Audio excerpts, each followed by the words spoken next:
dans Je pensais que j'étais la seule, le podcast santé qui amplifie la voix des femmes dans un système de santé patriarcal qui nous oublie, nous isole et nous fait douter de nous-mêmes. Quand notre douleur est minimisée, quand les diagnostics tardent et quand nos récits sont absents de l'espace médiatique, c'est une double peine. Je suis Maha Ghanem et j'ai créé cet espace pour briser le silence, déconstruire les tabous et faire communauté. Ici, les femmes prennent la parole, qu'elles soient patientes, aidantes, soignantes, pour dire haut et fort ce que beaucoup d'entre nous vivent en silence. Parce qu'aucune femme ne devrait penser qu'elle est seule et parce qu'ensemble, on est plus forte.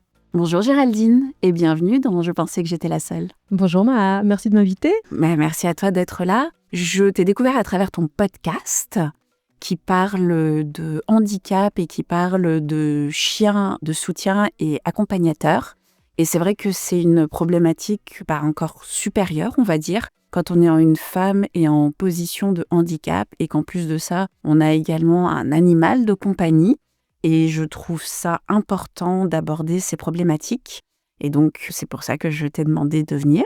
Et avant toute chose, est-ce que tu peux me dire comment tu te sens là, maintenant, tout de suite et aujourd'hui, Géraldine ? Alors, là maintenant, je me sens solaire en fait, parce que je reviens d'un tiers-lieu inclusif qui est un endroit incroyable et j'y ai emmené 2 classes de jeunes et qui s'est passé une cohésion, une rencontre entre ces jeunes d'école et ces jeunes personnes handicapées qui servent dans un restaurant inclusif et que voilà, je suis remplie de good vibes. Donc je me sens très très bien. Ah, magnifique, pleine de good vibes. Eh bien écoute, c'est super. Je suis très heureuse que tu emmènes cette belle énergie ici aujourd'hui. Moi, je t'avoue que je suis un petit peu fatiguée. C'est mon dernier jour de règles. Et normalement, qui est censé être un jour un peu plus soft. Et pour autant, aujourd'hui, je souffre. Aujourd'hui, je douille. Donc vraiment, merci pour ton soutien et ton énergie. Ça va faire du bien dans cet épisode. Donc je disais, je t'ai connue à travers ton podcast, à travers notre ami commun et coproducteur de ce podcast, Michel. Et j'ai trouvé que voilà, handicap et cinéma, c'était vraiment un beau titre, un beau projet, un beau podcast. Et j'aimerais que tu nous dises comment t'en es arrivée là, qu'est-ce qui t'a poussé à faire ça, quelle est ton histoire, Géraldine, qui es-tu ? Waouh, c'est une longue question. Sur le podcast, je vais essayer d'être un peu synthétique. J'ai une fille qui a travaillé dans l'univers du podcast et qui, depuis pas mal d'années, me dit « Maman, tu devrais faire ça, c'est vachement bien, ça te plairait bien, ça t'irait bien. » J'ai dit « Pourquoi pas ?» mais j'avais pas le sujet. Le handicap, c'est quelque chose que je connais depuis toute petite puisque je suis la petite sœur d'une personne handicapée. Donc j'ai baigné dans cet univers-là. Et puis je suis la maman aussi d'une fille qui est autiste Asperger. Voilà, ça m'a suivie. Le cinéma, ça me vient de mon métier puisque je suis médiatrice culturelle, d'abord dans un réseau de théâtre et puis ensuite dans un réseau de cinéma parce que j'avais un goût prononcé pour les films d'auteur et que je voyais bien que quand j'allais en salle de cinéma, souvent j'étais seule ou alors j'étais accompagnée de mes enfants ou de copains ou voilà, mais en gros les salles étaient relativement vides sur des films qui pourtant, quand je sortais de la salle, j'avais envie de les partager et chaque fois grosse déception. Et puis la cape parce qu'handicap, je l'écris en 2 mots.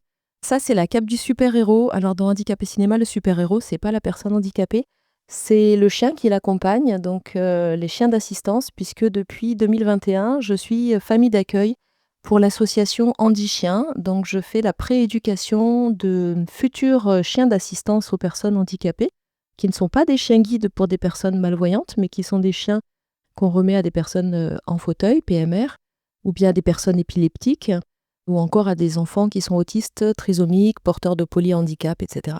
Et donc moi, je les accueille à 2 mois à la maison, jusqu'à leurs 18 mois où ils vont au centre et où ils seront ensuite remis gratuitement. Et j'avais envie de faire la part belle à tous ceux qui ont du mal à exister, en fait, que ce soit les personnes handicapées, que ce soit les chiens d'assistance qui sont moins connus que les chiens guides, ou que ce soit les films d'auteur, les films à réessai, qui ont moins de visibilité que des grosses productions. Voilà, c'était vraiment une petite place pour toutes ces belles choses qui, à mon sens, doivent plus exister au monde. Finalement, toi, ta spécialité, c'est la mise en lumière des problématiques et des personnes dont on ne parle pas suffisamment. Et ça tombe bien, puisque c'est aussi l'objectif de ce podcast, c'est de mettre en lumière, en récit, en visage, en empathie, tout ce que les femmes peuvent vivre et subir dans leur parcours de soins. Tu disais que tu as une sœur qui est handicapée. Est-ce que ça fait de toi une aidante, ça ? Est-ce que tu te considères comme aidante ? ou bien est-ce que tu te considères comme autre? Alors non, c'est une place assez particulière parce que moi je suis la 4e de 5, ma sœur est la 2e et que mon frère arrive pas longtemps après elle et moi encore moins longtemps. Je suis un petit oups en fait, j'étais pas trop prévue. Et que du coup, c'est vrai que quand on arrive dans une famille où voilà, on est la 4e de 5 et qu'il y a une personne handicapée avant, voilà, ça laisse pas une place énorme. Par contre, j'ai pas été aidante parce que mes parents ont assumé tout leur rôle et vraiment, je me suis pas sentie aidante. J'étais plutôt, voilà, sœur de quelqu'un de handicapé, ce qui est quand même particulier parce que c'est vrai que le handicap prend une place importante, même si mes parents ont fait tout ce qu'il fallait pour faire que ma sœur ait la vie la plus normale possible. Ils ont ouvert énormément de portes à une époque où on a refusé l'accessibilité à ma sœur à l'école, alors que son handicap n'est que physique, il n'est pas cognitif et qu'il ne nécessite aucun aménagement spécifique. Voilà, donc je pense que ça fait partie des choses qui m'ont sensibilisée. Puis ma mère était investie dans une association qui aidait des parents et des enfants inadaptés, ça s'appelait comme ça. Régulièrement, on se rendait dans des manifestations où on fréquentait du coup plein de personnes avec des handicaps très très différents. Et du coup, chez moi, ouais, ça a éveillé une forme de sensibilité. Donc ça m'a ouvert l'esprit, mais j'ai jamais eu un rôle, je me suis jamais sentie aidante et responsable vis-à-vis de ma sœur. Tu dis personne inadaptée, c'était une autre époque. On parle de quelle époque à peu près? Ma sœur est de 70, donc c'était fin des années 70, début des années 80. Donc l'association s'appelait l'APEI, l'association des parents et des enfants et des amis d'enfants inadaptés, quelque chose comme ça, je me souviens plus exactement. Mais oui, c'est le mot qu'on utilisait à ce moment-là. Je suis pas sûre qu'il soit encore d'actualité, effectivement. Carrément. Je pense qu'aujourd'hui, Il s'inverse un peu aujourd'hui. Voilà, aujourd'hui, c'est la société qui est inadaptée aux personnes différentes. Et le projet du podcast, c'est aussi de recréer du lien entre deux pans de la société qui se toisent un petit peu de loin et qui se connaissent pas. Et je trouve que c'est une richesse. L'échange est une richesse dans les deux sens. C'est pas du tout, il n'y a pas du tout l'un qui apporte à l'autre. C'est vraiment réciproque et c'est cette réciprocité-là qui m'intéresse en fait. Et comment est-ce que tu en es arrivé toi-même à accueillir des chiens d'assistance? Alors ça, c'est un projet qui est assez ancien. Quand mes filles étaient petites, elles me réclamaient un chien. Moi, je ne savais pas, j'avais jamais eu de chien, j'en avais même un petit peu peur. Je savais pas comment faire. Et puis à l'époque, j'étais maman solo. Ça représente un budget, un chien. Enfin, moi, je voulais faire les choses bien parce que j'avais vraiment une conscience du respect de la vie animale. Donc, je voulais pas faire ça n'importe comment. Je voulais pas m'engager et puis être obligée d'abandonner. Enfin, c'était pas pour moi. Donc, je leur avais dit non. Et puis, ma fille est née. Alors, j'avoue que je me souviens plus très bien, mais elle me dit qu'elle a vu dans un Astrapi, qui était une revue pour la jeunesse, un article sur Andy Chien. Elle m'en avait parlé, et puis il se trouve que moi, je suis tombée sur un salon des associations, sur un stand de la délégation de Salon de Provence, qui est pas très loin de chez moi. J'ai discuté un petit peu avec l'association, et puis je suis venue avec mes filles, on est venus au cours, et on a pris conscience que c'était un challenge, c'est vraiment important, que c'était un engagement qui était très très fort. Et voilà, moi c'est pareil, je suis assez responsable face aux engagements, donc je les tiens, je les prends que quand je peux les tenir. Et là j'ai dit aux filles, elles ont très bien compris, elles étaient petites, mais elles ont très bien compris que voilà, si on démarrait là, on allait probablement à l'échec. Donc on a laissé tomber le projet et c'est resté dans la tête de ma deuxième fille qui un jour m'a dit « Maman, je ne veux plus être ingénieure informatique. » Ok, très bien, pas de souci. Qu'est-ce que tu veux faire? Je ne sais pas. Et si tu savais, je veux être éducateur canin. Donc, surprise, parce que je ne l'avais pas vu venir. Et du coup, elle m'a dit... C'est loin de ingénieur en informatique. On est d'accord. Elle m'a dit, est-ce qu'on peut relancer le projet Andy Chien? Et là, je lui ai répondu, c'est tout à fait différent. Là, maintenant, tu as 17 ans, il n'y avait plus qu'elle à la maison, puisque sa grande sœur avait déjà quitté la maison, et elle a 50 plus. Donc, j'ai dit, OK, on a relancé le projet, et étant donné que l'association se rappelait de nous et qu'ils avaient compris mon sens de l'engagement, et puis voilà, que j'avais bien compris ce que ça représentait, ils nous ont dit OK tout de suite. On a eu Saphir, qui était un labrador noir, qui est rentré dans notre vie. Un grand chamboulement, mais voilà, une belle expérience, un beau partage. L'association Andy Chien, tu y vas une première fois avec tes enfants quand elles sont jeunes parce qu'elles veulent un chien. Et puis ta seconde fille te dit elle veut plus être ingénieure en informatique, elle veut être éducatrice canin. Et donc vous y retournez, ils se souviennent de vous. C'est quand même très spécifique comme intérêt de vouloir prendre, on va dire, un peu en adoption, ou je ne sais pas exactement quel est le terme, mais en tout cas de prendre en éducation des chiens qui ensuite vont être remis gratuitement à des personnes handicapées. Comment est-ce qu'on en arrive là ? Forcément, c'était cohérent par rapport à mon histoire, par rapport à la sensibilité que mes parents m'avaient transmise quant au handicap. Donc je pense que j'ai pris, je sais pas, peut-être inconsciemment un peu la suite de ce qu'avait fait en particulier ma mère, parce que c'était elle qui était investie dans les associations, puisque mon père, lui, travaillait. Après ça, ma fille aînée a aussi été diagnostiquée Asperger. Alors pas complètement, parce qu'elle n'a pas été au bout du diagnostic, mais a priori, il y a eu en tout cas une suspicion d'autisme Asperger, et en tout cas, elle avait des besoins spécifiques.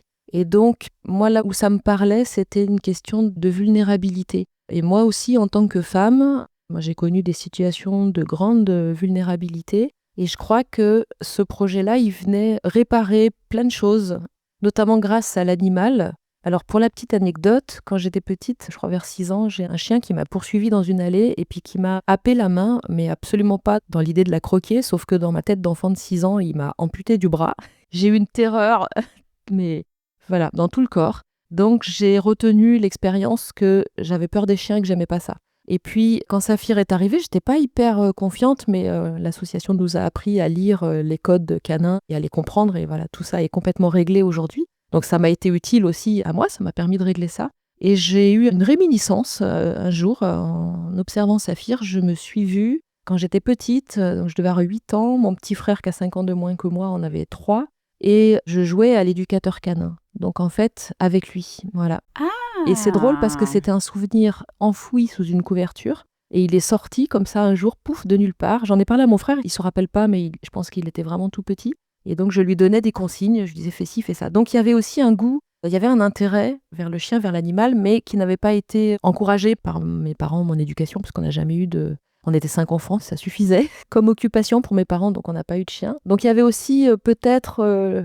le désir de réparer cette envie de chien que j'avais quand j'étais petite, parce que même en ayant peur, j'avais quand même au fond de moi l'envie d'avoir un chien. Mais je m'en suis vraiment... C'était pas conscient, hein, je m'en suis aperçue petit à petit en vivant les choses, voilà. Voilà pourquoi ce projet. Et puis c'était aussi, simplement en tant que maman, répondre aux besoins de ma fille, ma deuxième fille, qui voulait être éducateur canin. Et pour moi, c'était une forme de stage. Et ça me permettait de lui donner une expérience qui lui permettrait, elle avait 17 ans, donc c'est difficile à 17 ans de savoir ce qu'on veut faire plus tard.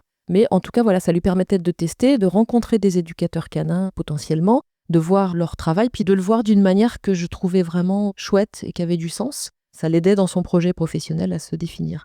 Et pour la petite histoire, ma deuxième fille n'est pas éducateur canin aujourd'hui, elle est en études de communication. En revanche, sa sœur aînée, quand elle a su qu'on était famille d'accueil pour handichiens, elle m'a un peu sermonnée en me disant « Dis donc, t'attends que je parte de la maison pour faire ce projet dans ce dont je t'avais parlé quand j'étais toute petite ?» Donc je me suis fait un peu engueuler. Et elle a dit « Bon, qu'à cela ne tienne, je vais faire une demande aussi. » Donc elle a fait une demande à Handichien et elle a fait une demande au chien guide de Lille, puisqu'à l'époque elle était déjà arrivée à Lille. Et les chiens guides de Lille ont été plus rapides, ils ont répondu et ils lui ont confié un petit Thalès qui est aussi un labrador noir. On est un peu la team labrador noir. Et du coup, elle est devenue famille d'accueil. Ce chien a été remis à une personne déficiente visuelle en juillet dernier. Et elle a tellement accroché à l'expérience qu'elle a répondu à une offre pour être animalière pendant un remplacement maladie en fait, d'un des salariés de l'école. Et ils l'ont ensuite embauchée en tant qu'élève moniteur canin, alors qu'elle n'avait aucune expérience du chien, en dehors de son expérience de famille d'accueil. Et elle a trouvé, grâce au chien, elle qui avait donc, c'est elle qui est autiste Asperger et qui avait des difficultés aussi à traverser dans la vie, elle a trouvé son avenir professionnel. Enfin, en tout cas, alors, je ne sais pas si c'est son avenir, parce que pour elle, je pense qu'il y a plein d'avenirs professionnels qui se dessinent, mais en tout cas, elle a trouvé un de ses avenirs professionnels et elle est aujourd'hui professionnelle à l'école de Ronc. Ce projet a vraiment transformé nos vies à nous 3. Ouais, c'est magnifique. En effet, comme quoi, quand un projet doit être fait ou quand on a cette fulgurance ou une envie, la vie trouve le moyen de l'accomplir quand c'est vraiment notre chemin. Justement, tu parlais de ta fille, donc qui a un diagnostic Asperger. Tu disais, vous n'êtes pas allé au bout du diagnostic. Est-ce que tu peux nous parler de ça? Parce que c'est vrai qu'il y a un vrai sous-diagnostic, j'ai envie de dire, des femmes en situation autistique qui sont sur le spectre autistique, parce que on sait que les femmes, on a une tendance à se suradapter à notre environnement et donc ça rend le diagnostic de trouble autistique beaucoup plus compliqué. Est-ce que tu peux nous parler de comment ça s'est déroulé, comment tu l'as vécu en tant que mère? Parce que pour le coup, donc tu n'étais pas aidante de ta sœur, mais j'imagine que tu es aidante de ta fille. Complètement. Ah, ça, pour le coup, là, en termes de rôle d'aidante, oui, et puis ça a été effectivement assez pesant pour moi parce que ma fille aînée, elle est précoce déjà intellectuellement, mais vraiment très avancée. Elle a fait une scolarité où il a fallu sans arrêt sauter des classes parce qu'elle n'était pas du tout heureuse et épanouie dans le système scolaire. Et c'est vrai que la première classe, moi j'avais déjà senti que ce serait une bonne idée de le faire, mais la prof m'avait pas entendu et bon, j'ai pas insisté. Et finalement, la prof en grande section s'est aperçue qu'elle était capable de lire toute seule des cartes manuscrites quand ils sont partis en classe découverte. Quand elle a vu ça, elle m'a dit « Ah, mais il faudrait peut-être que Mathilde saute une classe. » Et j'ai dit « Bah oui, mais en fait, j'en avais parlé. » Mais voilà. Mais la première classe, ça n'a pas posé problème. La deuxième, les premiers jugements commencent à arriver. La troisième classe, j'ai vraiment, là pour le coup, j'ai ouvert des portes aussi. J'ai été jugée par les copains, par mon entourage et puis par les profs qui vraiment me considéraient comme un de ces parents qui veulent que leur gamin fasse tout plus vite que les autres. Nous, c'était une issue de secours parce que j'avais, moi, une fille qui voulait pas aller à l'école, qui avait mal au ventre, qui pleurait avant de partir à l'école. C'était vraiment violent et pourtant, il y avait eu effectivement un diagnostic déjà de la précocité qui était juste une feuille recto-verso avec bon, ben voilà, votre enfant est complètement en dehors des clous, débrouillez-vous. Ça a été très violent parce qu'on apprend... On apprend ça et puis voilà, on n'a pas les outils. Et quand elle a sauté la seconde, qui est une classe charnière ici en France, personne saute la seconde, quoi. Enfin, c'est au lycée, personne saute. C'est la première année du lycée. C'est la première année du lycée, personne fait ça. Mais elle l'a fait parce que ça se passait pas bien et parce qu'elle y perdait sa santé. C'est vrai que c'est là que sa psy a compris aussi qu'il y avait quand même quelque chose de spécifique, qu'il y avait autre chose que la précocité. Le diagnostic, c'est la psychologue en fait qui l'a fait. En disant, moi je pense qu'il y a un problème d'autisme Asperger. Elle a mis beaucoup de temps à en parler, elle a pris le temps de s'assurer qu'elle n'était pas sur une fausse voie. Et puis elle nous a dit ça et ma fille, en fait, ça l'a énormément soulagée. Elle s'est un peu effondrée quand elle l'a su, mais voilà, ça lui a permis de comprendre qui elle était et pourquoi elle était dans certaines difficultés. Et puis moi, ça m'a permis, du coup, j'ai pris tout un tas de bouquins. Alors c'est pareil, on a un diagnostic comme ça qui est posé, mais qui n'était pas officiel en plus. Mais après, débrouillez-vous, quoi, en fait. Il n'y a rien. Moi, je suis allée à la médiathèque, j'ai emprunté des bouquins, j'ai trouvé une copine qui, elle, était en cours de diagnostic, donc qui m'a documenté. J'ai lu beaucoup de bouquins et en les lisant, ça a créé chez moi, ça a déclenché des émotions qui étaient très fortes chez moi. Et je me suis dit, mais pourquoi ça déclenche ça? Pourquoi ça me fait pleurer? Parce que, ok, ça fait écho à ma fille, mais je sens bien que ça remuait des choses aussi qui étaient personnelles. Donc, je me suis moi aussi lancée dans un diagnostic en me disant, peut-être que moi aussi j'ai quelque chose de l'autisme Asperger. Et là, ça a été une expérience très très violente parce que c'est 2 ans d'attente déjà pour avoir un diagnostic qui se fait à l'hôpital. J'ai fait toutes les épreuves de ce diagnostic et qu'à la fin, j'ai 2 psychiatres qui m'ont reçu en me disant « Bon, bah non, vous n'êtes pas autiste Asperger. » Et c'est tout. Et au revoir. Et ça, Waouh. c'est hyper violent parce que quand on y va, on se dit « Bon, il y a un truc chez moi qui est différent, qu'on me renvoie régulièrement. » Et qu'est-ce que je fais avec ça? Et on essaye de comprendre et on essaye d'avoir des clés. Et on tombe sur des professionnels dont on attend, enfin qui s'annoncent comme étant aidants par rapport à ça. Mais pour moi, il y a une fausse promesse, vraiment. Et je l'ai testé à plusieurs autres occasions. Il y a vraiment une fausse promesse de « on va vous aider », mais en fait, on a en face de soi des gens qui sont absolument pas outillés pour le faire et qui vous laissent vous débrouiller.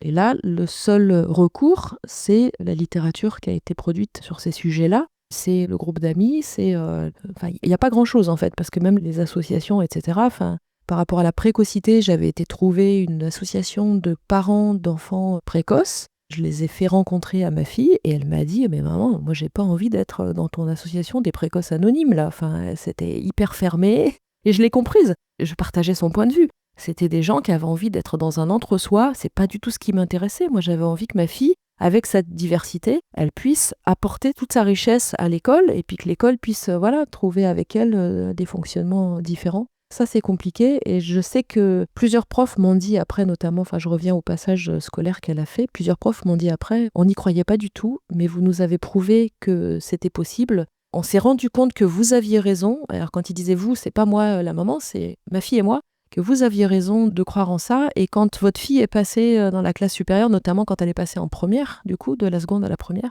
ils m'ont dit, mais il n'a même pas fallu d'une semaine pour qu'on la voie plus dans la classe. Et quand ils disaient qu'on la voit plus, ça ne veut pas dire qu'elle disparaît, ça veut dire qu'elle se confond aux autres et qu'elle est à sa place. En moins d'une semaine, en fait. Ils ont été chouettes parce qu'ils sont venus me voir et parce que pour moi, c'était très souffrant de ne pas avoir les profs avec moi parce qu'évidemment que ces décisions-là, je les ai prises avec mal de bide pas possible parce qu'on les prend à contre-courant et qu'il y avait des gens autour de moi qui me disaient « mais c'est n'importe quoi ce que tu fais, elle va trop vite, elle va péter en plein vol ». Enfin voilà, et nous-mêmes, on n'a pas la solution. On est simplement en désespoir face à des comportements dont on sent que voilà, on a un enfant qui n'est pas heureux en face. Et qu'est-ce qu'on fait avec ça ? Absolument, parce qu'ici, ce dont on parle, c'est aussi les systèmes. Et c'est le sous-titre du podcast, c'est amplifier la voix des femmes. Et donc, toi et ta fille, vous êtes deux femmes et vous n'êtes pas crues, en fait, par le système scolaire. Et toi, lorsque tu trouves des livres sur la précocité Asperger, ça te fait quelque chose, tu te reconnais. Et on sait aujourd'hui qu'il y a de plus en plus, en fait, de parents dont les enfants sont des doués au potentiel, qui, en fait, eux-mêmes sont diagnostiqués une fois qu'ils commencent à s'intéresser à la question pour leur enfant. Et personne ne te croit. Tu sais que ta fille, pour des questions de santé, parce que ça la rend malade, tout simplement, elle ne se sent pas à sa place dans les classes dans lesquelles elle est. J'ai presque envie de dire milite pour qu'elle puisse passer tout de suite en première. Et en fait, le système scolaire t'envoie l'image d'être une mère qui, limite abusive, qui a juste envie de mettre son enfant comme ça sur le devant de la scène. Pourquoi ? Pour le plaisir de la maltraiter ? Je trouve ça assez fou. Et au bout d'une semaine, elle est confondue dans la masse, donc elle est à sa place finalement, et on revient te dire « Ah ben on vous avait pas cru quoi ». On pensait que c'était pas une bonne idée, mais je remercie quand même ces profs d'être venus me voir parce que c'était quand même réparateur. Qui viennent me voir, ça s'est passé au collège et puis ça s'est passé au lycée ensuite. Et c'est vrai que pour moi, c'était très réparateur d'avoir des profs qui disent on se rend compte qu'effectivement, vous aviez raison et qu'effectivement, sa place, c'était une classe au-dessus. Et c'est vrai que je reconnais que c'était désarmant, mais pour moi, la première, en fait. J'aurais préféré, mais tellement, avoir une gamine qui, bon, éventuellement saute une classe et puis on n'en parle plus. Parce que c'est super éprouvant et que j'y ai passé une énergie, un temps de dingue à essayer de trouver les bons interlocuteurs pour savoir comment faire et que moi pendant ce temps-là, je pouvais pas m'occuper de moi en fait. C'est pas du tout, c'est très énergivore, c'est douloureux quand on sent que son gamin, enfin moi j'avais une gamine qui pleurait le matin, qui pouvait me dire qu'elle n'était pas capable d'aller à l'école tellement c'était souffrant pour elle. Elle a fait une phobie scolaire à un moment donné aussi parce que c'était too much et sa sœur a demandé à être au CNED, donc l'enseignement à distance, parce que pareil, au bout d'un moment, elle en avait sa claque du lycée. Et j'avoue que leurs arguments, en fait, étaient tout à fait entendables et que je pouvais pas leur dire « non, je vais pas tenir compte de ça, débrouillez-vous » parce que je pense que ça aurait été dramatique. Donc il fallait les écouter et il fallait un petit peu inventer des solutions avec les profs. Et le passage, notamment le passage en seconde, il s'est fait après un certain nombre de mois, après avoir tenté, évidemment, avant d'autres choses, en fait. On n'arrive pas du tout à cette situation-là en premier. C'est vraiment la fin d'un parcours. Et pour moi, c'est une forme d'échec. C'est parce qu'on n'a pas réussi à trouver mieux et qu'en fait, le but pour ma fille, c'était de partir le plus vite possible du système scolaire. Je raconte aussi, j'étais terrorisée par la phrase de ma fille qui me disait « Maman, je m'ennuie ». Et ça, ce je m'ennuie, je ne pouvais plus l'entendre. Et en fait, quand je l'ai plus entendu, c'est quand elle est arrivée dans le monde du travail. Là, d'un seul coup, c'était terminé en fait. Elle arrivait à trouver une place. Alors, elle a fait des trucs de fou sans avoir les formations pour, un parcours professionnel déjà incroyable. Et c'est vraiment quand elle a travaillé qu'elle a arrêté complètement de s'ennuyer. Et à l'école, pour moi, ça a été terrible. Chaque fois qu'elle m'appelait, j'entendais systématiquement cette phrase. Elle résonne encore dans ma tête. Maman, je m'ennuie. Et pour elle, l'ennui, c'était mortel, quoi. On parle d'ennui mortel. Ouais, c'était mortel. Ça l'éteignait. L'ennui mortel. Tellement. Moi-même, j'ai été aidante de ma mère. Et en étant son aidante, je trouve que ça a changé ma place dans la famille, ça a changé ma place dans sa vie. C'est-à-dire que je suis passée de fille à soignante, de fille à mère, quelque part. Et quand on est une mère, qu'on est l'aidante de sa fille qui est sur le spectre de l'autisme, est-ce que toi-même tu as senti que tu perdais un peu ce rôle de mère auprès de ton enfant ? Je te demande ça parce que ce que j'entends, c'est que quelque part, à un moment, face au système scolaire et face au système de soins, tu es devenue son avocate. Oui, je suis devenue son avocate d'une certaine façon. J'ai donné énormément d'énergie pour l'accompagner tout au long de sa scolarité, et, jusqu'à son âge adulte. Mes deux filles ont connu des épisodes de pas sympas aussi après, donc où j'ai vraiment dû être très très présente. À un point aussi, à un moment donné, où j'ai dû arrêté de jouer ce rôle d'aidante aussi parce qu'en fait, je m'épuisais, parce que je trouvais pas de relais en fait. Je trouvais pas de relais. Et les gens que j'appelais un petit peu pour m'aider, au lieu de m'aider, bizarrement, me renvoyaient complètement la balle, enfin, me renvoyaient la responsabilité, m'ont plutôt acculé en fait qu'aider. Et à un moment donné, j'ai compris que aider mes enfants à aller bien, dans une période qui était compliquée pour elles deux, liée à des événements extérieurs en fait, j'ai compris qu'il fallait que je m'occupe de moi aussi, il fallait que je passe du temps pour moi et que donc je reprenne aussi des activités qui me tenaient à cœur. Je pense au chant ou je pense à une formation que j'ai pu faire aussi qui était très très chouette dans le cinéma, qui correspondait au moment où j'ai basculé dans l'univers du cinéma. Et c'est vrai que ça, c'est pareil, c'est complètement contre-intuitif. J'ai été beaucoup culpabilisée de passer ce temps pour moi. Et pourtant, j'ai compris à ce moment-là que c'est ça qui aiderait aussi mes filles à aller bien et à avoir envie d'aller de l'avant. Parce qu'elles étaient fatiguées de luttes dans lesquelles elles n'étaient absolument pas entendues et pas aidées. Et donc, elles s'épuisaient. Et moi aussi. Et à un moment donné, j'ai compris, j'ai dit, bon, là, voilà, je peux plus jouer ce rôle d'aidante. J'ai besoin de me ressourcer. J'ai besoin de faire des choses pour moi qui me font du bien. Et donc, le chant, le carnet de voyage, enfin voilà, des choses qui m'apportent de la joie. Et cette joie, elle est communicative. Et du coup, elle est inspirante pour mes filles. Et je pense que c'est ce qui les a... Enfin, ça fait partie des éléments importants qui les a aidées l'une et l'autre à aller de l'avant vers la vie, vers la joie et vers la réalisation d'elles-mêmes. Est-ce qu'on peut parler un petit peu plus de ça, justement, ce cheminement où tu t'es dit, voilà, je suis également une personne, je suis une femme, je suis un être humain à part entière, et je ne peux pas être que l'aidante de ma fille, de mes filles. Combien de temps ça prend? Comment est-ce j'imagine le sens aussi de culpabilité qui doit venir avec ça. Comment est-ce qu'on arrive à se dépatouiller de tout cela pour prendre soin de soi? Parce que quand je t'entends là, ce qui me vient en tête, c'est un petit peu, tu sais, les annonces qu'il y a dans les avions où on te dit en cas de décompression de la cabine, il faut d'abord mettre son masque avant de le mettre même sur ses enfants, avant de le mettre sur les personnes qui nous accompagnent sur ce vol. Voilà, quel a été toi ton processus pour te dire, ok, je dois être là pour ma fille, il se passe des vraies choses, tu disais ce je m'ennuie qui te terrorise, et en même temps, il faut que, pour pouvoir t'occuper d'elle, puisque tu es mère célibataire, il faut que tu puisses t'occuper de toi. Ce processus, il prend combien de temps? Est-ce qu'il se met en place petit à petit? Ou est-ce qu'un jour, on se dit, ok, là, je suis fatiguée, j'arrête? Effectivement, il met beaucoup de temps à arriver, ce moment. On a besoin de se charger les épaules jusqu'à un point où ça va craquer pour dire là, stop, je peux plus. En plus, il n'est pas encouragé du tout par les médecins, par les psychologues, etc. Enfin, à aucun moment, on comprend aussi que la famille, c'est un système et que si on ne tient pas compte des parents quand un enfant va pas bien, si on est... Enfin là, vraiment, on était dans le déni de ma propre santé mentale, en fait. C'était pas un sujet. Donc c'est moi qui ai compris à un moment donné que, bon, moi, si je voulais que mes enfants aillent bien, il fallait d'abord que moi j'aille bien. Et à un moment donné, j'étais en train de m'épuiser à porter mes enfants dans un système qui ne voulait pas les prendre en compte aussi telles qu'elles sont, l'une et l'autre. Voilà, il y avait des signaux faibles au départ, et puis qu'on prend de plus en plus en compte jusqu'à un moment donné. Puis après, il y a des opportunités de la vie aussi qui arrivent. Enfin voilà, j'avais une opportunité de m'inscrire à un stage de chant, ça faisait longtemps que j'avais envie de faire ça. Et à un moment donné, j'ai dit, bon, maintenant, stop, quoi. Je fais ça parce que je sais que ça va m'apporter de la joie, ça va m'apporter des ressources, ça va m'apporter des rencontres. Ça va donner de l'envie à mes filles de me suivre sur ce chemin-là. Et ce qui est assez rigolo, c'est qu'après un épisode, en fait très difficile, donc ma fille allait mieux et on était ensemble dans la voiture, elle avait une quinzaine d'années, quelque chose comme ça.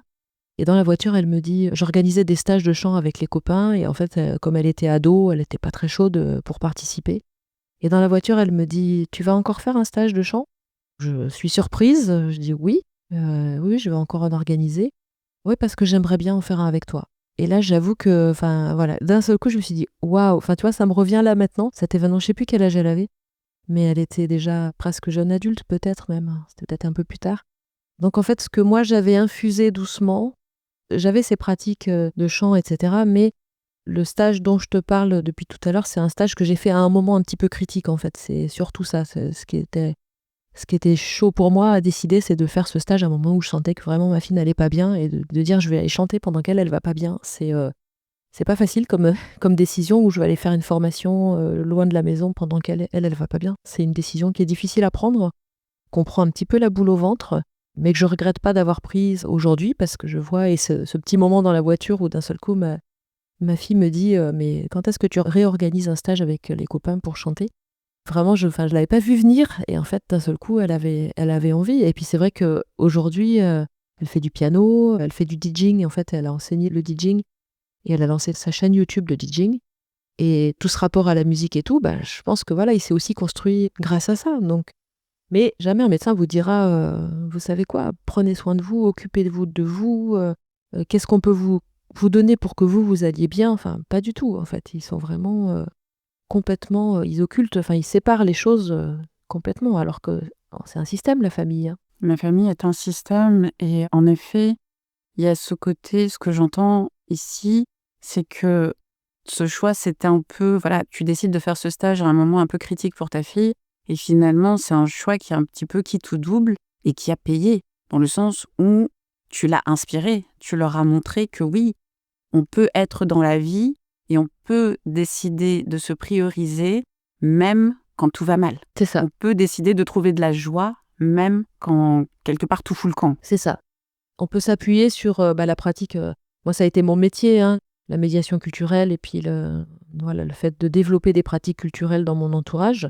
Et c'est vrai que je me suis rendu compte à un moment donné que finalement, c'était mon métier, mais que moi, je m'oubliais là-dedans. Que mes propres pratiques culturelles, elles avaient complètement... à partir du moment où on devient parent, moi, je n'étais pas tellement relayée dans mon rôle de parent. Donc, en fait, j'avais lâché les unes après les autres toutes mes pratiques culturelles et je les ai reprises bien plus tard, après m'être séparée, en me rendant compte que c'était une priorité et grand bien m'en fasse, parce qu'aujourd'hui, moi, c'est ce qui fait que je suis là, pleine de projets, pleine d'envie, et c'est ce qui fait que je partage aussi plein de choses avec mes 2 filles et et qu'on a partagé plein de souvenirs de joyeux. Enfin, j'organisais des apéros musique avec les copains.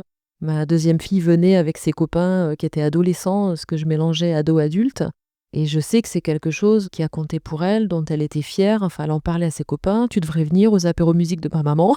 Donc, ça a créé des liens qui sont forts. Et donc, je suis convaincue que la pratique culturelle, la pratique artistique, elle est porteuse. Elle est porteuse de joie, de vie, de partage, de rencontres, d'opportunités qui vont vers la vie, en fait. Hein. C'est aussi le projet du podcast aussi. Hein. Enfin, et d'ailleurs, je suis hyper heureuse parce que Anaïs, qui est ma première invitée et qui est bénéficiaire d'un chien d'assistance, en tournant le podcast ensemble, elle a eu envie de se mettre à l'improvisation théâtrale. On a tourné le podcast en 2 fois, en fait, parce que c'était mon premier enregistrement, j'étais pas encore au point. Et entre le premier enregistrement et le 2e, elle m'a dit « mais je me suis inscrite à l'impro ». Donc je lui ai dit « ah ça, il faut que t'en parles absolument ». Et depuis, elle est en train de décoller complètement grâce à l'improvisation théâtrale. Il y a très peu de personnes, elle est en fauteuil, il y a très peu de personnes PMR dans l'improvisation théâtrale pour l'instant, pas assez. Enfin, je pense qu'il faut que ça... Et personnes handicapées au sens plus large. Et je pense qu'elle a énormément à apporter à cet univers artistique. Enfin, il y a vraiment un partage à avoir et je suis hyper contente de me dire, pour moi, le podcast, il lui a apporté cette opportunité-là. Il a réveillé chez elle une envie de faire du théâtre. Et rien que ça, c'est une fierté. Je crois que je peux m'arrêter là. J'ai réussi, quoi. Si déjà ça a changé la vie d'une personne, c'est waouh, quoi. Après un épisode, donc on fait bravo. Vraiment, mais c'est pour ça qu'on fait ce type de podcast et moi aussi. Hein. Je me dis, si avec mon podcast, j'aide une personne, la mission est remplie. Le bail est complet, quoi. Et je comprends absolument ce que tu veux dire et ce que tu ressens. Et j'espère que je pensais que j'étais la seule, aura ce même effet sur d'autres femmes. Tu disais au début de l'épisode que justement faire ce podcast, handicap et cinéma, c'était un lieu pour toi également pour pouvoir dire ta vulnérabilité, un lieu où tu te dis que soutenir et porter la vulnérabilité des personnes handicapées, ça te donnait un espace également pour vivre la tienne. Est-ce que tu peux nous en dire un petit peu plus là-dessus ? Alors oui, pour moi, handicap et cinéma, en fait, et le podcast, c'est un espace de liberté qui est incroyable. C'est-à-dire que moi, en tant que professionnelle, mes spécificités, elles n'ont pas forcément été très acceptées dans l'univers professionnel dans lequel j'étais, et pourtant je travaillais dans le spectacle vivant, dans le cinéma art et essai. Donc on pourrait penser que je travaillais avec des gens qui étaient ouverts d'esprit, ouverts à la différence, mais en fait pas du tout.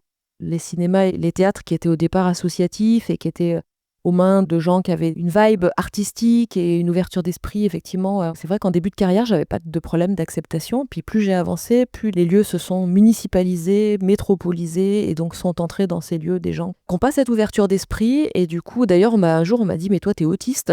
On m'a fait ce reproche-là en me disant « mais toi, t'es complètement autiste ». Sous forme d'une insulte, Ah oui, quoi. c'était Sous forme d'une insulte. absolument pas quelque chose dit de manière sympathique. Et c'est d'ailleurs ce qui a fait écho quand je me suis dit peut-être qu'il faut que j'aille voir quelque chose de ce côté-là, que j'aille creuser.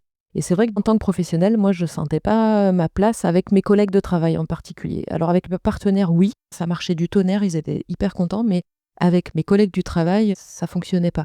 Le podcast, pour moi, est un espace vraiment de liberté pour me faire exister moi tel que je suis, c'est-à-dire qu'il n'y a plus personne qui vient contrôler ce que je veux dire. Et en fait, ma parole est complètement libre. J'ai envie d'interroger telle personne, j'ai à me justifier auprès de personne.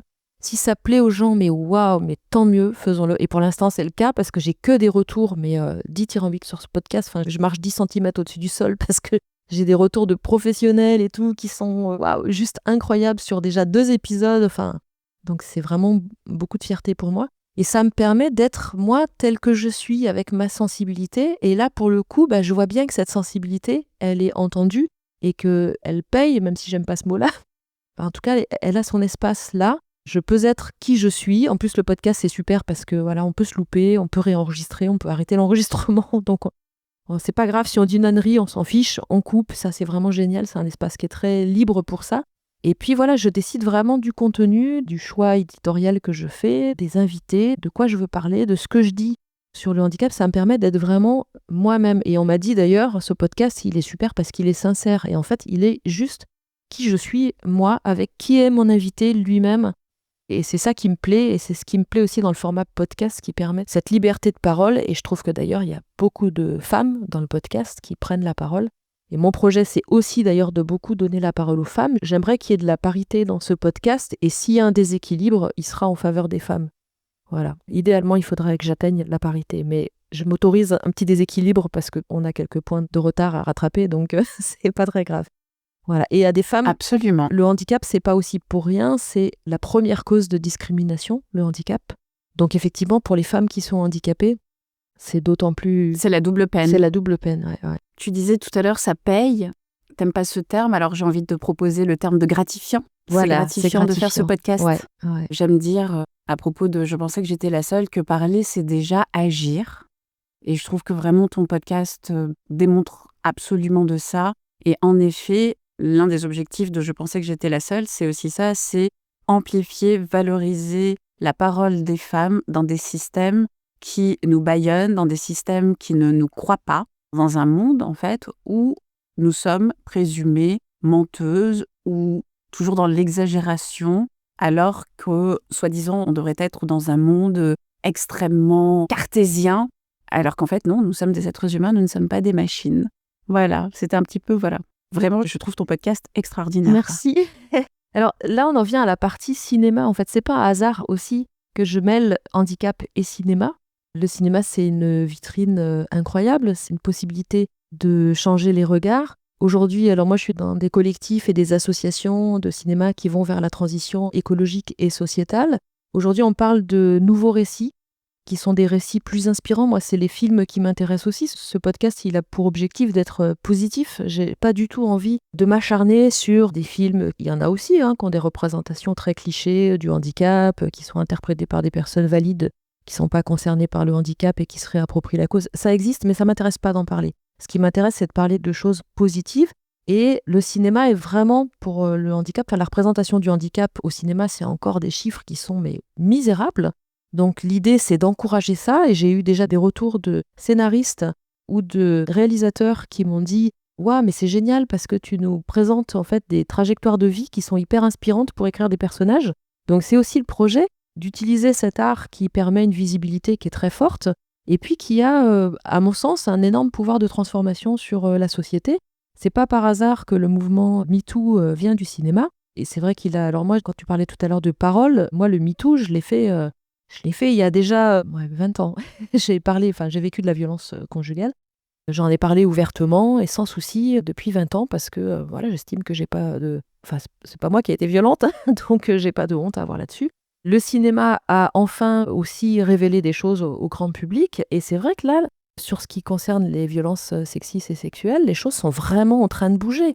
Et moi, j'ai la même envie avec le regard sur le handicap, voilà, d'utiliser ce média qui est le cinéma, qui a vraiment un pouvoir de transformation grâce au récit. Et pourquoi j'ai mis le chien au milieu ? Parce qu'en fait, le chien, il partage avec son bénéficiaire des histoires qui sont complètement inspirantes. Des histoires, Anaïs le raconte dans un premier épisode, sans spoiler pour ceux qui n'ont pas encore écouté, mais sa chienne Snow, pendant qu'Anaïs faisait un malaise, est allée d'elle-même chercher les pompiers de la caserne, qui n'étaient pas très loin. Waouh! Waouh, oui, voilà. Et elle lui a sauvé la vie. Et Anaïs avait fait un malaise et est tombée derrière des buissons. Donc en fait, les gens ne la voyaient pas et puis n'étaient pas forcément très attentifs non plus à elle. Donc Snow aboyait.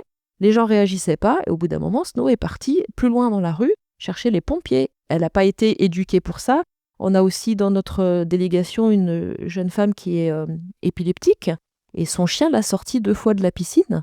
Le chien n'est pas formé à sortir une personne de la piscine. Mais c'est drôle parce que c'est un chien qui est complètement foufou, qui est vraiment... Enfin, quand on le voit, nous, en tant que famille d'accueil, on se dit, bon, ça va, on n'est pas obligé alors d'avoir un chien complètement qui répond aux règles et tout, parce que celui-ci, on voit bien qu'il a... Des fois, il a un comportement un peu ado. Mais en même temps, quand sa bénéficiaire déclenche une crise d'épilepsie, alors il se métamorphose, ce chien. Et effectivement, il a l'œil sur elle H24.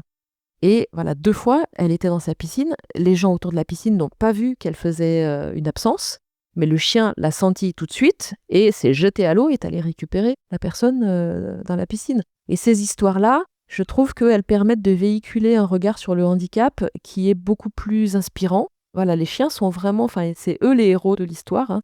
Il y a vraiment des histoires très inspirantes à partager et l'idée, c'est dans chaque épisode, voilà, de les raconter et de permettre de changer un peu cette vision. Des fois, on parle de personnes qui souffrent de handicap.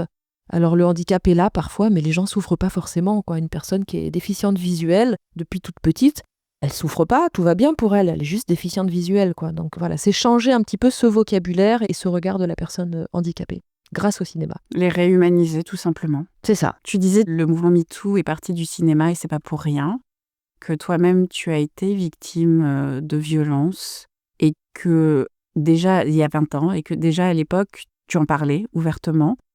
Est-ce que tu as reçu de l'aide, du soutien à ce moment-là ? Est-ce que, voilà, au travail, parce qu'aujourd'hui, on en parle plus de l'impact que les violences sexuelles et sexistes ont sur les femmes, également sur leur carrière, sur leur trajectoire professionnelle et lorsqu'elles sont sur leur lieu de travail. Est-ce que toi, tu as pu recevoir du soutien ? Est-ce que tu as pu trouver de l'aide à ce moment-là ? Alors ma réponse, elle va être un petit peu dure, mais jamais. Jamais, en fait. Voire pire, quand j'ai appelé à l'aide, parce que vraiment, j'ai eu aucun problème à parler, moi. C'était pas un souci pour moi.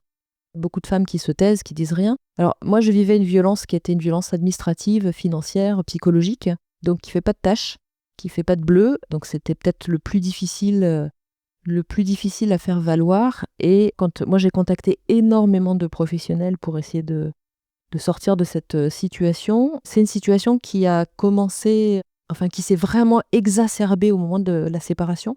Le problème existait beaucoup moins avant la séparation et c'est vraiment la séparation qui a déclenché ça.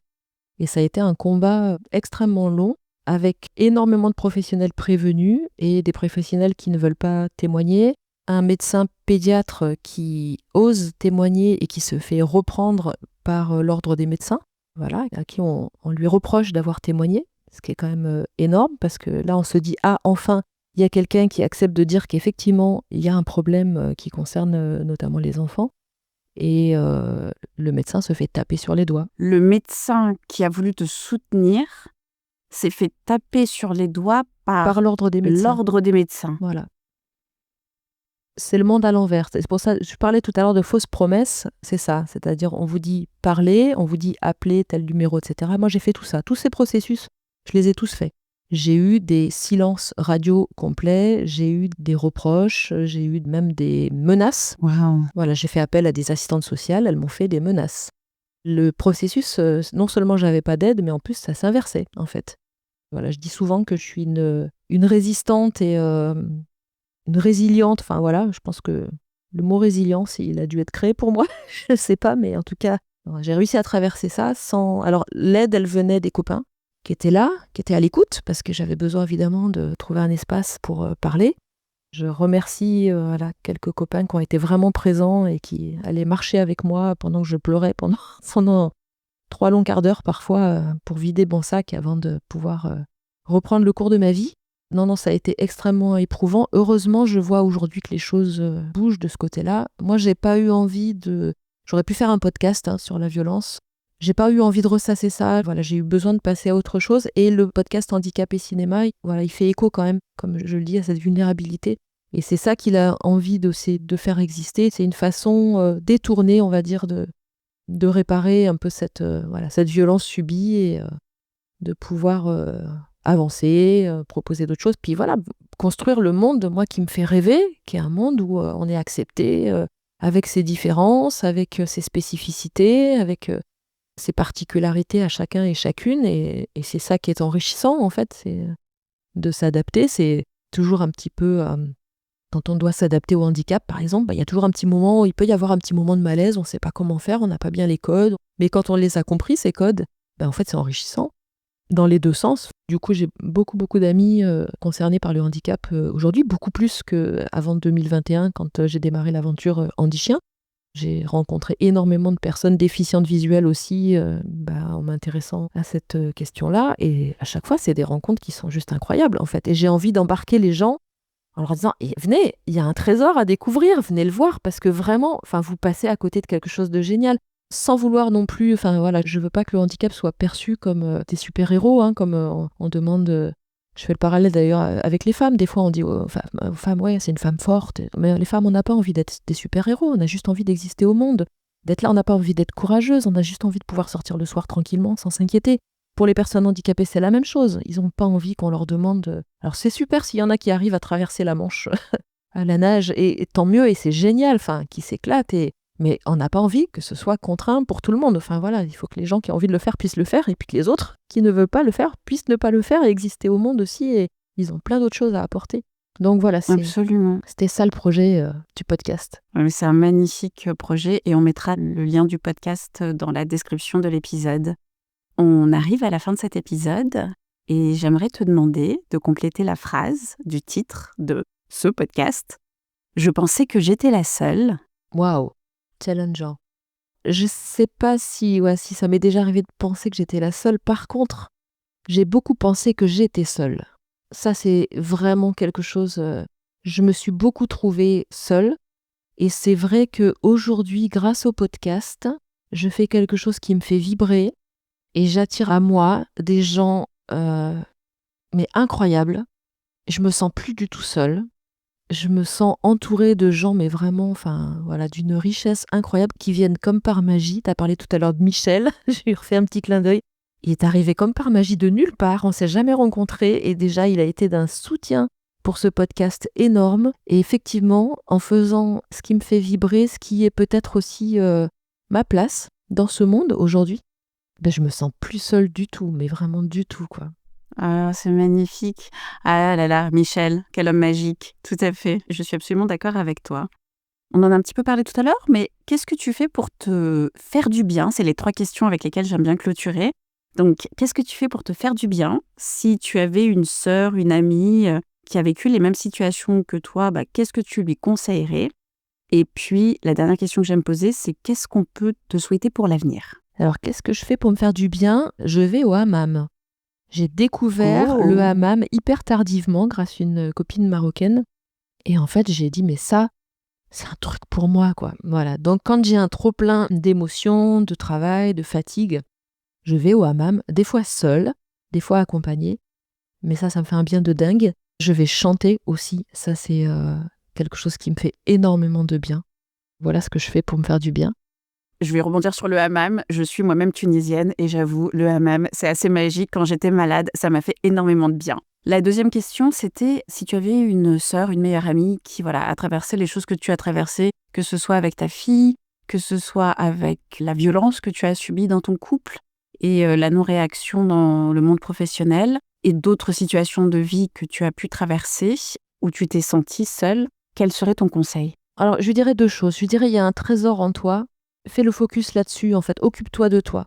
Toi, je l'ai dit, il y a pas plus tard que 2 heures à un monsieur qui avait, un enfant handicapé et c'était un peu compliqué dans une séparation et cetera et je lui ai dit: «Bah, voilà, tu veux que ton enfant aille bien, prends soin de toi». Ça, c'est vraiment le conseil et puis c'est le conseil, comme je te disais tout à l'heure, qu'aucun médecin ne donnera. Et puis après, je lui dirais aussi une phrase, là, je vais rendre un hommage à une sage-femme qui m'a reçue un jour en consultation. Moi, j'avais un mal fou à aller, chez les gynécologues et tout ça, c'était très compliqué pour moi et donc je lui expliquais, ce qui m'était arrivé quand j'étais enfant, en fait, et qui est aussi, le cheminement vers la violence conjugale que j'ai subie, hein. C'est de la violence que j'ai vécue quand j'étais enfant et qui n'a pas été prise en compte. Ma parole n'a pas été entendue, elle n'a pas été ce que j'ai vécu n'a pas été réparé et cette femme m'a dit: «Ce qui vous est arrivé n'aurait jamais dû vous arriver» et en une phrase, mais je crois qu'elle a réparé, mais énormément. Cette phrase, de l'entendre, c'est un petit peu la même phrase qu'on dit aux femmes, victimes de violences, sexuelles quand on leur dit, «Je te crois». C'est des phrases qui ont un pouvoir immense, en fait. «Je te crois» ou «Ce qui t'est arrivé n'aurait jamais dû t'arriver». Enfin et pourtant je l'ai entendu adulte et je pensais avoir déjà bien travaillé là-dessus. Mais le fait de l'avoir entendu, voilà, ça a été une phrase très forte. Donc c'est aussi une phrase que je peux dire à des personnes, qui traversent des épreuves, difficiles et injustes. Mmh. Ma dernière question, qu'est-ce qu'on peut te souhaiter pour la suite? Alors, ce qu'on peut me souhaiter, c'est d'arriver à professionnaliser ce podcast. Et on peut me le souhaiter à moi, mais on peut le souhaiter aussi à toutes les femmes qui prennent la parole et qui prennent la parole sur des sujets sensibles. C'est vrai que c'est assez étonnant parce que ces sujets-là, que ce soit les sujets sociétaux ou même les sujets environnementaux, sont souvent pris par des femmes. Et elles sont nombreuses, nous sommes nombreuses à avoir des contenus qui sont utiles au monde, qui sont passionnants, qui sont bien réalisés, qui sont documentés, qui sont vraiment des contenus de valeur. Et quand tu interroges les podcasteuses, alors je parle des podcasteuses, mais je n'exclus pas les podcasteurs aussi qui sont concernés par ça. Quand tu les interroges, ils te disent « bah oui, moi je fais ça voilà, sur mon temps perso ». Et c'est vrai qu'on m'a dit il n'y a pas très longtemps « oui, mais tu sais, un podcast sur le handicap, faut pas rêver, c'est quelque chose que tu fais, tu feras pas d'argent là-dessus ». Et moi je dis « bah si, en fait ». Alors, il s'agit pas de faire fortune avec ce sujet-là, mais il s'agit juste de rémunérer le travail que je fournis, parce que c'est un vrai travail. Donc là, je fais un petit appel. S'il y a des gens dans tes auditeurs qui peuvent financer un podcast et qui ont envie de croire en ce projet et de l'aider dans la durée, parce que c'est vrai que pour l'instant, il est dans un équilibre très incertain sur l'avenir, parce que voilà, il y a la dimension financière qui rentre en ligne de compte. Et c'est dommage parce que les gens sont prêts à payer des fortunes pour des télé 4K qui polluent la planète, et on le sait. Et par contre, quand il s'agit de trouver des investisseurs sur un projet qui, à mon sens, peut vraiment apporter du bien-être à tous et toutes, parce que c'est pas seulement, je le fais vraiment pas en direction des personnes handicapées, c'est en direction de tout le monde. Ça apporte du bien-être, à mon sens, en tout cas c'est pour ça que je le fais, peut-être que je me trompe, mais ça apporte du bien-être à tout le monde. Aux aidants, là j'ai une maman cet après-midi qui m'a dit « mais ton podcast m'a fait un bien de fou », elle a une fille qui est trisomique, et elle m'a dit « mais moi en tant que maman, ça m'a fait un bien énorme d'entendre ton podcast ». Donc voilà, c'est pas seulement les personnes handicapées, c'est toutes les personnes autour. Les aidants étant d'ailleurs très particulièrement souvent des aidantes, la plupart du temps. Si c'est de qualité comme ça, pourquoi est-ce qu'il faut que ce soit bénévole ou voire coûteux ? Sur fonds propres. Voire coûteux, parce que moi ça me coûte. Donc voilà. Et ça pour moi c'est un vrai projet de société, de changer ce fonctionnement où on finance des choses qui n'en valent pas la peine et qui sont pas utiles au monde, et voire même qui sont nocives pour le monde. On est prêt à payer 250 € une paire de baskets qui est produite à l'étranger dans des conditions épouvantables. Et l'idée de donner 20 € pour un podcast, ça paraît démentiel. Voilà. Donc changeons cette façon d'être au monde. Démentiel, c'est exactement le terme. Et je comprends tout ce que tu dis sur tous les challenges qu'il y a à lancer un podcast. Et notamment lorsque on le lance pour faire partie de la solution et qu'on le lance dans l'optique de créer le monde dans lequel on a envie de vivre. Et c'est tellement important. Au mois de juillet, on fait le festival du podcast ici à Bruxelles avec Michel, Pod BXL.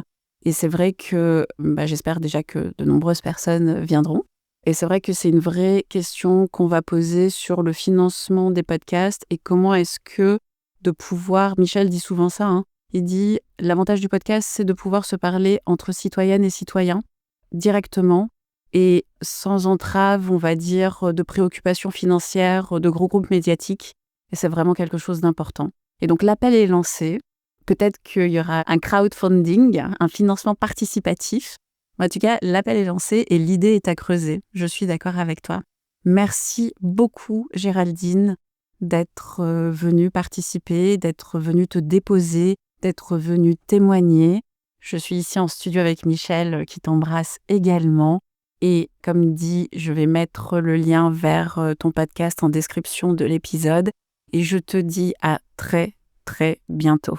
Merci Maha. Et merci à toi qui nous a écoutés. Merci d'être là. Merci pour ton temps. Et si cet épisode t'a touché, qu'il t'a parlé, eh bien, je t'invite à le faire vivre. Partage-le avec une amie, avec une femme que tu connais et toute autre personne qui en aurait besoin.